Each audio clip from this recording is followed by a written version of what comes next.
So ayun, good morning mga paps, mga padyak. And sa mga naghanap ng sulit na built bike, ito na yun, nakasale tayo dito sa Mountain Peak Titan. 27.5 lang to sa mga maghanap ng 29, wala tayong stock. Ayan o, black and red combination, matte color. Kagandaan dito sa unit natin, naka MT200 na, WTB pa yung handle grip na to, branded na.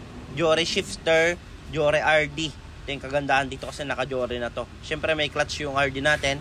Kagandaan dito, upgraded yung chain neto. KMC oil slick sprocket 1150. Napaganda na rin netong setup niya. Sa halaga niya lang na i-reveal natin mamaya syempre.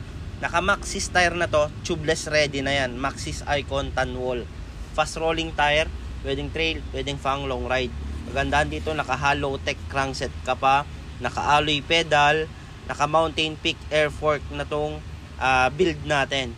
Yan. Kaya sulit pag ito yung binili nyo dating 26,500 ngayon 21,500 na. Kaya kung gusto nyo yung makita to sa personal or matest ride, visit lang kayo dito sa shop natin.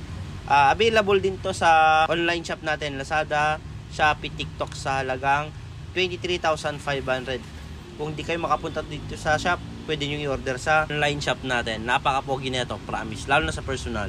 Thank you. Mga nasa malalayong lugar naman na gusto magpakita ng suportas dito sa Pops Bike Shop at gusto mag-order, ayan, visit lang kayo dito sa mga legit account namin. Dito lang kayo pwedeng makipag-transact para legit at di kayo may scam.